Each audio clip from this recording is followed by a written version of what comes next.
Olá, você que nos acompanha pelas redes sociais, pelo Facebook, pelo YouTube, não importa, seja muito bem-vindo. Esse é um culto da Primeira Igreja Batista no Andaraí. Meu nome é Renato e hoje nós vamos conversar um pouco sobre Sansão. Provavelmente você já ouviu falar de Sansão, tem filme, novela, tem muita coisa produzida sobre Sansão. Provavelmente você já ouviu falar, mas quem de fato foi Sansão? Qual a história de Sansão? E o principal, quais lições profundas essa história tem para nós hoje? Peço que você feche seus olhos, vamos orar ao Senhor. Meu Deus, eu te peço que o Senhor me use como instrumento em tuas mãos para comunicar essa mensagem àqueles que nos ouvem. Peço também, Pai, que o Senhor fale de forma profunda aos corações, assim como o Senhor já tem falado ao meu coração através dessa mensagem. É isso que eu te peço, em nome de Jesus. Amém. Bom, quem foi Sansão? Sansão foi um juiz em Israel. Mas um juiz em Israel não era como os nossos juízes do nosso sistema judiciário. Um juiz era um líder militar, político e até religioso. Eram líderes que guiavam o povo de Israel num tempo em que não havia rei em Israel. Após a entrada do povo em Canaã, depois de terem saído do Egito, o povo ter passado 40 anos no deserto, finalmente entrado em Canaã, nesse período não havia rei em Israel. Então, de tempos em tempos, Deus levantava juízes, Deus levantava líderes no meio do povo de Israel para liderar Israel e para libertar também Israel das mãos dos seus inimigos, dos povos que oprimiam Israel. Então Sansão foi um juiz. E nós encontramos no livro de Juízes, o texto do capítulo 13 ao capítulo 16 conta a história de Sansão. Nós não vamos ler todo, obviamente, por ser um texto extenso, mas eu vou comentar e vou tentar resumir a história de Sansão e vamos ler alguns trechos. E no iniciozinho, no capítulo 13, versículos 1 a 5, a gente entende um pouquinho do início da história de Sansão, a sua missão e como Deus entregou a missão de ser um líder em Israel. Vamos ler? Capítulo 13, livro de Juízes, versículos 1 a 5. Os israelitas voltaram a fazer o que o Senhor reprova. E por isso o Senhor os entregou nas mãos dos filisteus durante 40 anos. Certo homem de Zorá, chamado Manoá, do clã da tribo de Dan, tinha mulher estéril. Certo dia, o anjo do Senhor apareceu a ela e lhe disse: Você é estéril, não tem filhos, mas engravidará e dará à luz um filho. Todavia, cuidado, não beba vinho, nem outra bebida fermentada, e não coma nada impuro. E não se passará navalha na cabeça do filho que você vai ter. Ou seja, ele não poderá ter os cabelos cortados. Porque o menino será nazireu, consagrado a Deus desde o nascimento. Ele iniciará a libertação de Israel das mãos dos filisteus. Então, aqui a gente tem bastante informação sobre Sansão. Sansão era um nazireu e consagrado, né, desde seu nascimento. E o nazireu ele não poderia fazer algumas coisas como comer alimentos impuros, cortar os cabelos. E isso era um símbolo da sua consagração a Deus. Então Sansão era um nazireu, como a gente leu. Então, algumas informações nós já temos. Sansão era um líder importante, tinha uma grande importância no seu povo, era o líder do seu povo e libertador também do seu povo. Sansão era consagrado ao Senhor para uma missão, liderar, libertar o povo de Israel. Então Sansão era um nazireu. Para que Sansão pudesse exercer a sua missão, Deus deu a ele um dom muito especial. Deus deu a Sansão uma força sobrenatural. sobrenatural. Para a gente ter ideia, o texto diz que Sansão, por exemplo, matou 1000 homens num combate sozinho. Sansão matou 1000 homens numa batalha. O texto também diz que Sansão arrancou os portões de uma cidade com as próprias mãos. Você imagine um portão de uma cidade fortificada com portões grandes de madeira e metal, ferro. Sansão arrancou esses portões com as próprias mãos. O texto diz também que Sansão chegou a matar um leão com as próprias mãos. Então, Sansão tinha uma força muito grande e Sansão era praticamente invencível nas batalhas. Invencível. Chegou a matar 1000 homens. Quem poderia vencer Sansão? Matou 1000 homens sozinho. Então, Sansão era um líder importante no meio do seu povo. Sansão era um homem consagrado ao Senhor desde o seu nascimento. E Sansão era invencível nas batalhas. Quando a gente para olhar essas características de Sansão, a gente pode pensar, poxa, Sansão então era um homem perfeito. Sansão era perfeito. Líder, importante, conhecido no meio do seu povo, consagrado a Deus, invencível nas batalhas, mas não é bem assim. Sansão tinha suas fraquezas e Sansão cometeu alguns erros graves. E não eram erros simplesmente que pudessem ser pecados de Sansão. Não eram simplesmente pecados, mas eram erros que, além de serem pecados, eram erros que afastavam Sansão da sua missão, do propósito dele, afastavam Sansão da sua consagração a Deus. Deus havia consagrado Sansão desde o seu nascimento para um propósito, mas a cada erro cometido por Sansão, ele ia se afastando desse propósito. Alguns erros cometidos por Sansão que nós encontramos no texto. Sansão se casou com uma mulher filisteia. Poxa, Renato, tá bom, mas o que isso significa? Bom, Sansão era chamado para libertar o povo de Israel dos filisteus. E Sansão se casa com uma inimiga.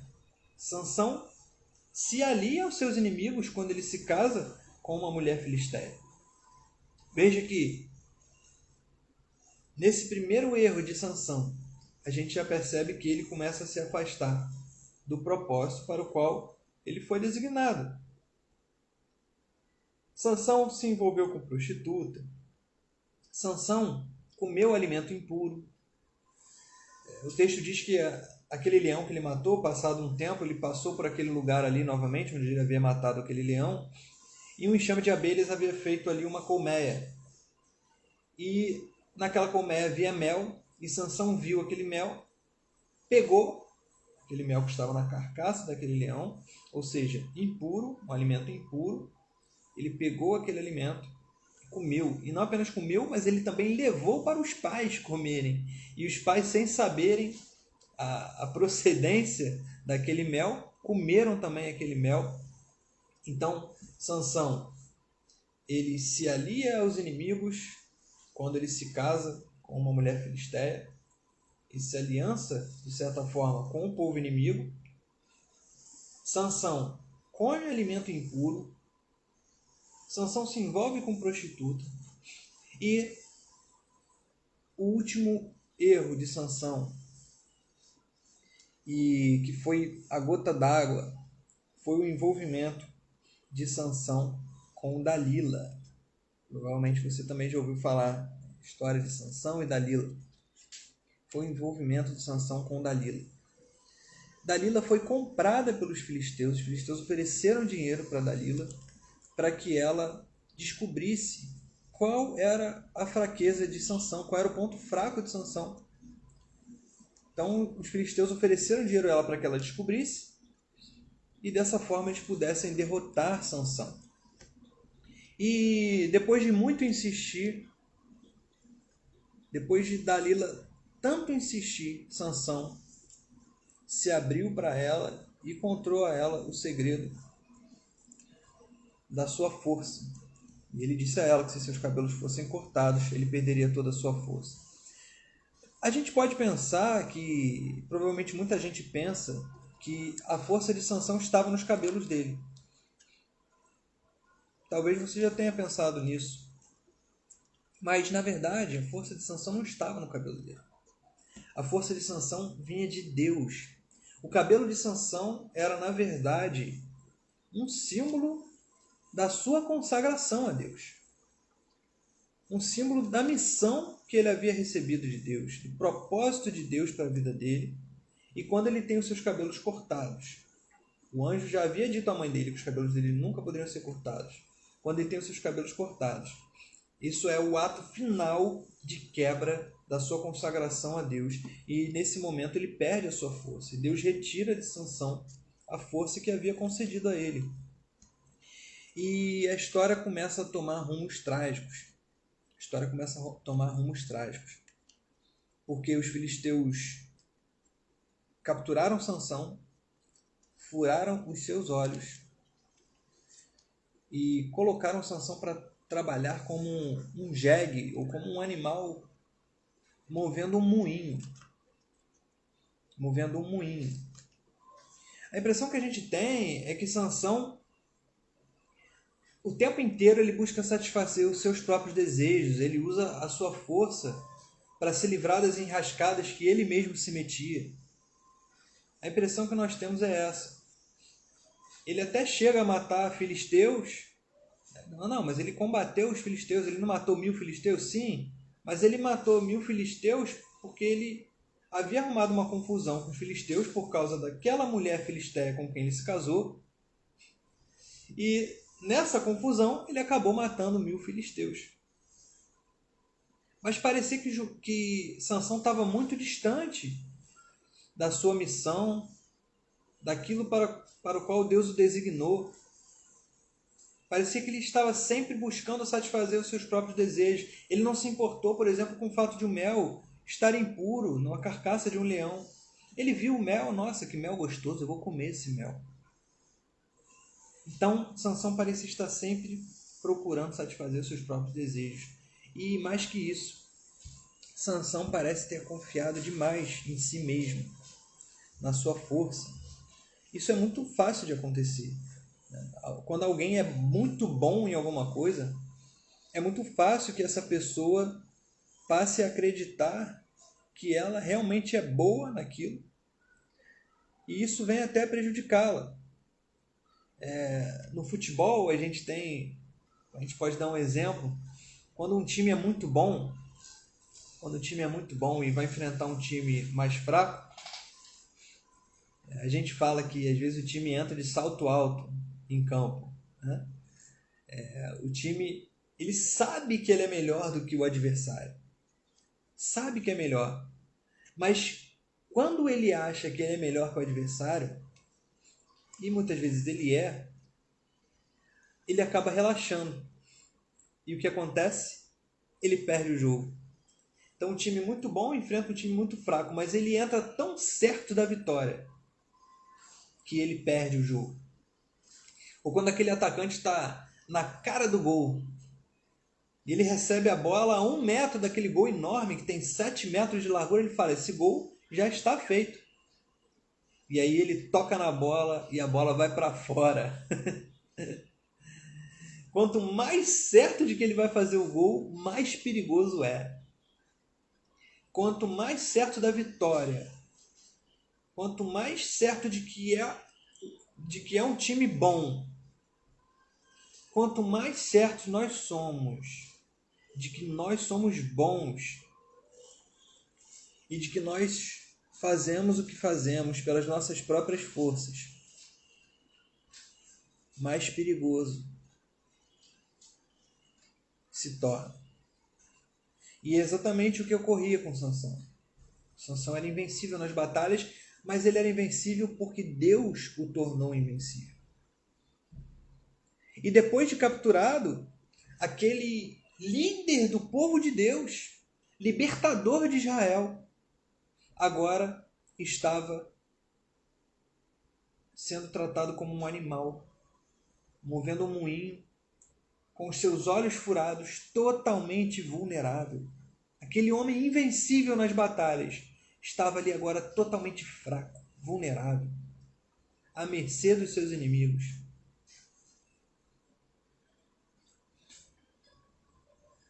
E o texto diz que os filisteus fizeram uma celebração e fizeram sacrifícios aos seus deuses e louvaram os seus deuses pela vitória sobre Sansão. E eles fizeram no templo dos seus deuses, eles fizeram uma celebração. E nessa celebração, eles levaram Sansão para que Sansão servisse ali de chacota. Sansão foi levado ali para diverti-los, para eles zombarem de Sansão, fazerem piadas e ficarem rindo de Sansão. Então Sansão estava agora humilhado diante dos seus inimigos. Mas veja o que o texto diz.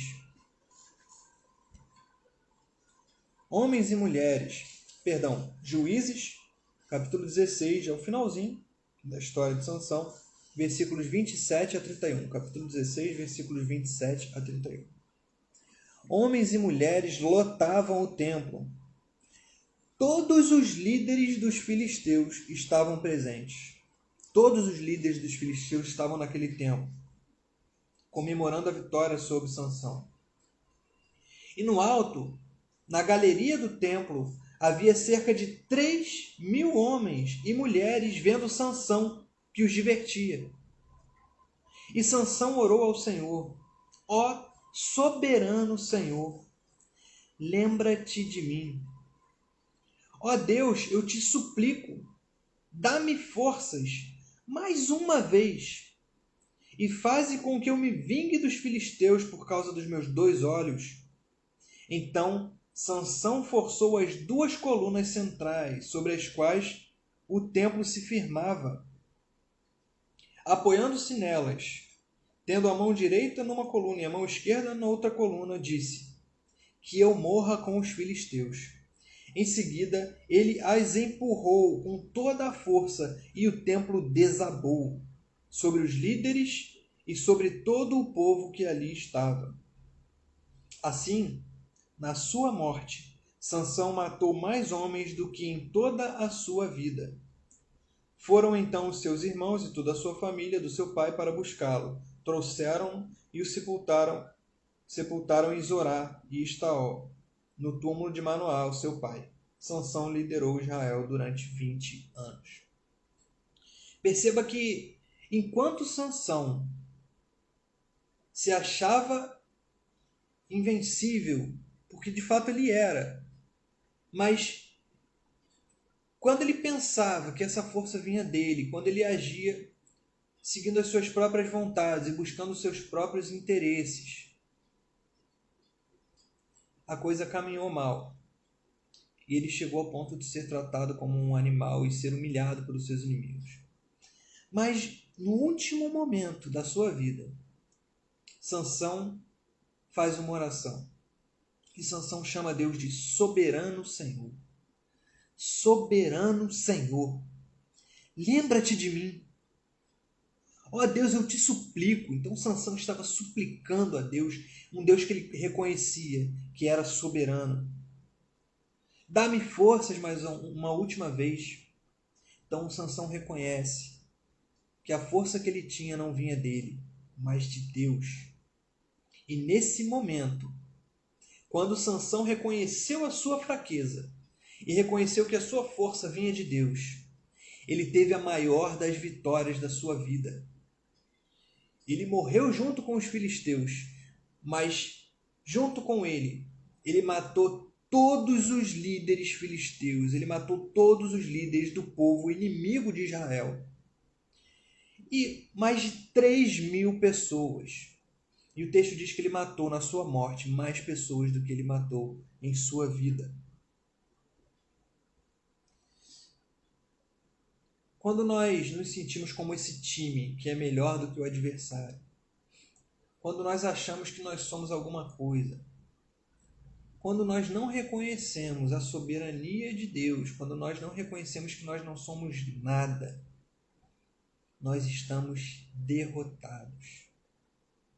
Mas quando nós reconhecemos as nossas fraquezas, quando nós reconhecemos que não somos nada, quando reconhecemos que Deus é soberano, que tudo que temos vem dele, que tudo que somos pertence a ele, o ar que nós respiramos,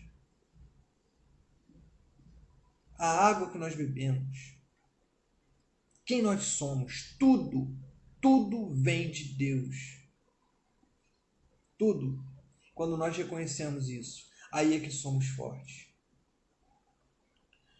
E que a nossa oração seja como o pensamento de Paulo, na sua segunda carta aos Coríntios, versículo 12, capítulos 7 a 10. Veja o que Paulo diz.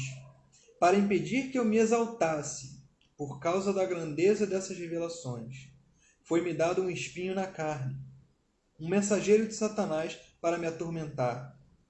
3 vezes roguei ao Senhor que o tirasse de mim. Senhor, tira esse espinho da carne. Mas ele me disse, minha graça é suficiente a você, pois o meu poder se aperfeiçoa na fraqueza. Portanto, eu me gloriarei ainda mais alegremente em minhas fraquezas, para que o poder de Cristo repouse em mim. Por isso, por amor de Cristo, regozijo-me nas fraquezas, nos insultos, nas necessidades, nas perseguições, nas angústias. Pois quando sou fraco, é que sou forte. Pois quando sou fraco, é que sou forte. Jesus, em sua oração, nos ensinou a orar como ele, dizendo, Pai nosso, seja feita a tua vontade, assim na terra como no céu. Pai nosso, o pão nosso de cada dia nos dai hoje, reconhecendo que tudo vem do Pai. E que a vontade do Pai seja feita em nós. Quando Jesus estava para encarar todo aquele sofrimento que ele passou até a sua morte na cruz, Jesus estava tão angustiado que ele se retirou para orar. Se possível, passa de mim esse cálice. É muito pesado. Vai ser muito doloroso. Carregar sobre os meus ombros o castigo pelo pecado de toda a humanidade. Isso é muito pesado, Pai. Se possível, passa de mim esse cálice. Contudo, não seja feita a minha vontade, mas a tua. Lucas, capítulo 22, versículo 42. Se possível, passa de mim esse cálice. Contudo, que não seja feita a minha vontade, mas a tua vontade. Que possamos reconhecer a soberania de Deus. Que possamos reconhecer que sem Cristo e sem o seu sacrifício na cruz por nós, nós não somos nada. E que tudo que temos, e que tudo que somos, e toda a nossa força, o nosso respirar, tudo vem dele. E que diante dele nós nada somos. Nada, nada. Somos pó, somos como neblina passageira, que uma hora está aqui e daqui a 5 minutos pode não estar mais. Mas temos um Deus soberano e um Cristo que se fez fraco e morreu na cruz para que nós pudéssemos ser fortes nele através das nossas fraquezas. Essa é a minha oração e que sejamos fracos, porque é na fraqueza que somos fortes. Senhor, que sejamos, Pai, Sansões, que possamos reconhecer, Deus, a sua soberania e a nossa fraqueza e a nossa pequenez diante de Ti. Porque a Tua palavra nos diz que quando somos fracos é que somos fortes. E que em Cristo, Pai, sejamos fracos para que Ele cresça em nós. Que nós diminuamos, nos esvaziemos de nós mesmos para que Cristo cresça em nós. Porque todo o poder para executar os Teus desejos na nossa vida, executar os Teus planos, executar a Tua vontade, a força para isso não vem de nós, mas vem de Ti. Sem Ti não somos nada. Nos perdoa, Pai, porque algumas vezes nós nos achamos fortes e nos desviamos daquilo que o Senhor tem para nós e resolvemos caminhar com as nossas próprias pernas. Nos perdoe, Senhor. É isso que eu te peço e te agradeço em nome do Teu Filho Jesus. Amém.